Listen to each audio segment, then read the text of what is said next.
Okay, so what we got here is we got a set that deers walk through. You basically just punch it right up out of the ground. So we're gonna make this thing. I got a bottle of frozen urine here, but that's okay, it'll work. We're gonna clean this up, clean this set location up, clean this trap bed out a little bit, just like this. This is all really, really good. I like all this fresh dirt right here. So let's get this trap set again.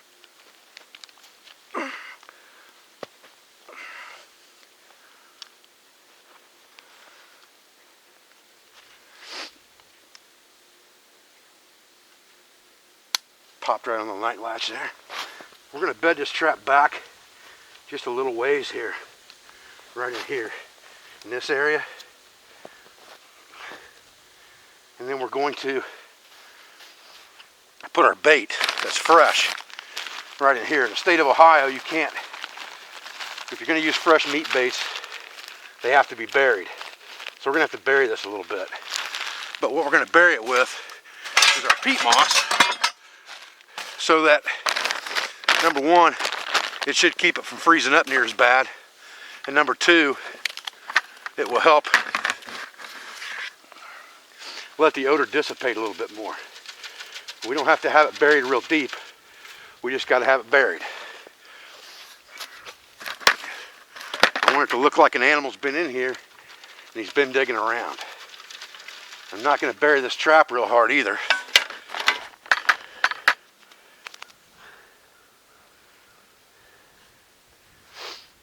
Get a pan cover sitting on top of that real quick, or bury it too deep. Bed that thing down real good, make sure that it's not going to move if something steps on it. Just like this, and I've got it backed off just a little bit from that fresh dig where it looks like something's been in there. And I'm going to scatter some dirt around to make it dark compared to the surroundings, because I want an animal to believe that something's been in here digging around. That's exactly what I want to happen. I'll take some of this darker dirt and throw it up on top of some of the snow.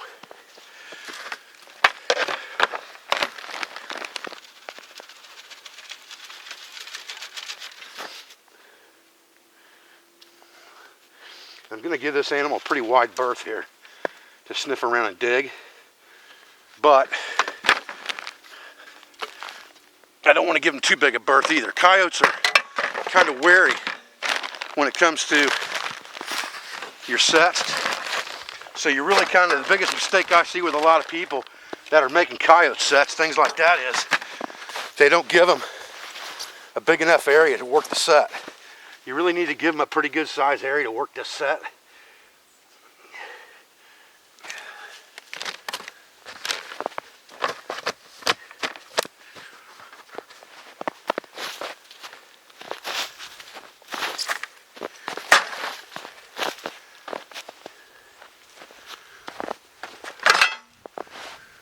Now it looks like an animal's been in here digging around, and that's exactly what I want it to look like.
We got ears, eyes, nose, lower lips all intact.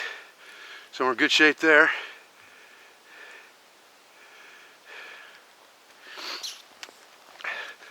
Cut a couple holes in him. He's got some matted fur and things like that, and he's got some blood on him. So really we need to take this thing down to the creek and soak it, get the blood out of it before we hang it out to dry. All right, so well, here's our coyote meat that we just cut off there. You see it's got some hair on it here and there. We can burn that hair off just by putting it in the flames like this real quick. Burn all that hair right off of there. We won't have to worry about that being in our food once we do that.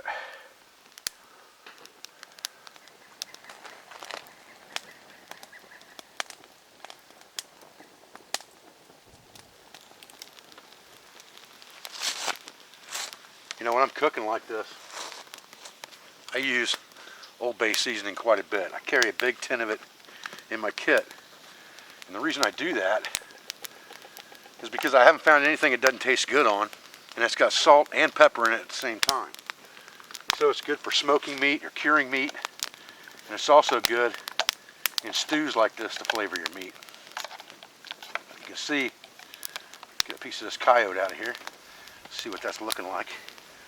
You can see how that's cooking up. I mean, look at that. And that looks like a beautiful piece of meat right there. So we'll let that boil up a little bit more. Just keep cooking her down until she's ready to go. A key point for us to remember when we're cooking game, especially in the wintertime, is you almost always, and I say almost always because there's always exceptions to every rule, but boiling that meat will always give you the most nutritional value you can get from that meat. And when you drink that broth, you're going to get all the vitamin nutrients that have been sucked out of the meat by the boiling process, plus any spices that you've put on the meat or in the water while you're cooking it. It's going to warm you right up. Boiling that meat is your best bet anytime. It's going to kill any pathogens that might be on that meat. It's another reason that we didn't eat any of the guts or the entrails of the coyote. Coyotes are known to carry heartworm, just like dogs. I'm not going to eat their heart. I'm not going to eat their liver and things where diseases might be prevalent. I'm only going to eat the exterior meats of that coyote because he is a scavenger type animal. But any meat that I cook, I'm going to boil to get the most out of the nutrients and vitamins that are in that meat. And cooking it over an open fire by baking it or something like that is not going to give you that. Boiling is the only way you're going to accomplish that.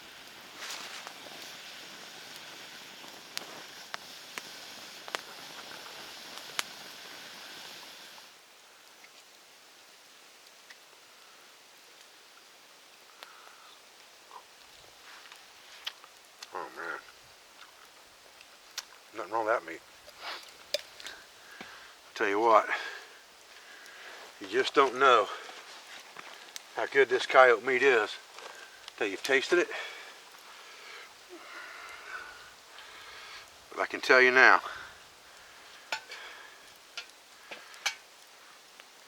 that is a nice piece of meat. Oh yeah, that's a good piece of meat. Okay, real fast, a tip or trick for you guys. Noticed I didn't gut this animal.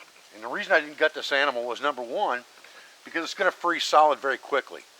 So the guts aren't going to have time to decompose and taint the meat, especially the meat that's on the outside. I'm not going to eat the inside meat, inside the rib cage, the loins and things like that. I'm not going to eat that kind of stuff. I'm only going to eat this exterior meat off the haunches for the most part. Then I can come in later with an axe and cut the whole thing up to use for bait for other traps if I want to. But it keeps me from having to, number one, gut the animal to begin with, which is messy. Number two, have guts laying here on the ground, which I really don't need. And number three, if I have to gut this thing, I've got to cut through the rib cage. Then I've got to reach in there to get the guts out. And that can cause you to get cut on those broken ribs, which is something that you don't want to mess with if you don't have to. There's no reason for you to, have to excuse my mouth's a little bit frozen. It's about -4 out right now. There's no reason for you to have to risk an injury unless it's absolutely necessary. And in this case, it's absolutely unnecessary. Get that broth out of there. and drink every bit of it. It'll have all those spices in it. It'll warm you right up. Got that red pepper. It's in that Old Bay seasoning. Makes that water real warming. Get that down in your guts. I don't have to worry too much about super predators in this area of the United States anyway, but let's talk about seasonality to begin with. Right now, in southern Ohio, if there were any bears, and I've seen some, what I believe is bear sign out here in the wildlife area, but I've never seen a bear. Bears hibernate in the wintertime. They're probably not out looking for food. I'm not too worried about them smelling this frozen carcass over here, or this frozen blood on the ground. If anything comes into my camp, like a coon or a possum, or another coyote or a bobcat, I got something for them. That's more food for me. You know, I'm not worried about that in southeast Ohio. I'm thinking about the season, I'm thinking about preserving the meat, and I'm thinking about what predators or what scavengers are possibly out here that are going to come into my camp to possibly look for this meat. And there's nothing that's going to come into this camp that I can't handle very easily with a 12-gauge shotgun, and it's just going to be more food for me. So that's just a quick thought for you guys.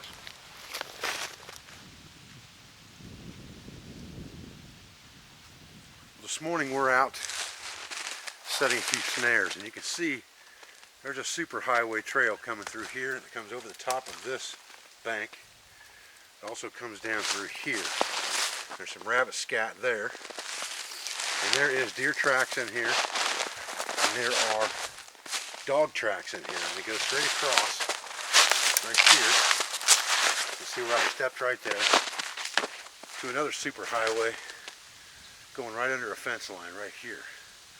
There's a lot of animal activity right here, and that's what you're looking for if you're going to set snares.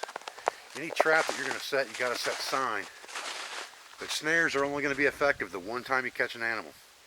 Then it's pretty much going to be trash. So you've got to be selective of where you put a snare. So I think what we're going to do is we're going to put a snare on this fence, and we're going to go across the trail and put a snare in there.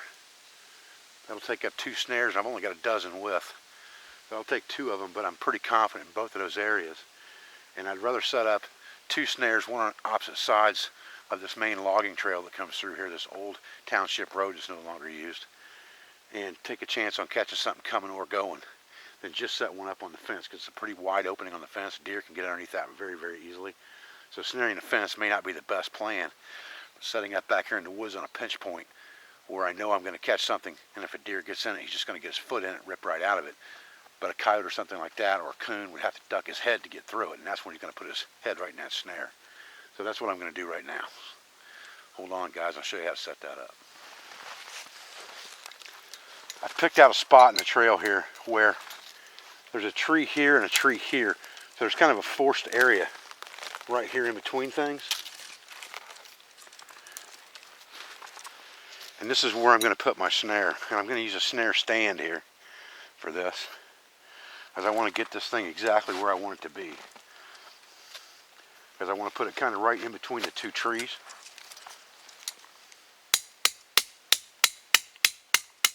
Just like this. Then I'm going to get my snare set up. And this is a bobcat snare, but it works really good for coyotes as well as raccoons. So I'll go ahead and pull that thing up about where I want it, and I'll put my whammy on the snare stand, just like this. See how big I want that snare to be? If I want that thing big enough for a coyote, it's got to be like basketball size, like this. And back it up just a little bit. Put it right center of the trail. Make sure it's even with the trail this direction. I don't want it tilted at all. I just want him to naturally walk right through it.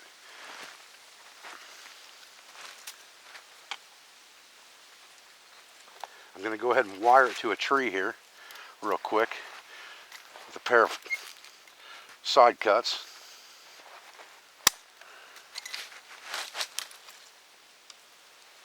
Just like this.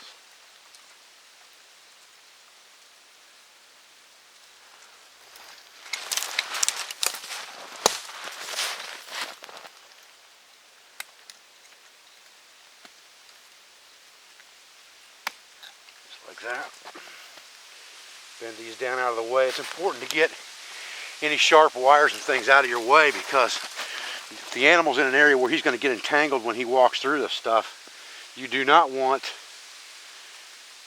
that animal to tear up his fur.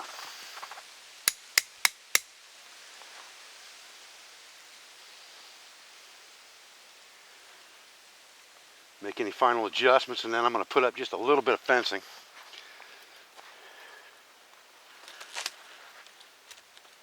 And I'm going to flag the area right out here so I know. I'll flag it on this branch above so that I know where my snare's at later from the trail.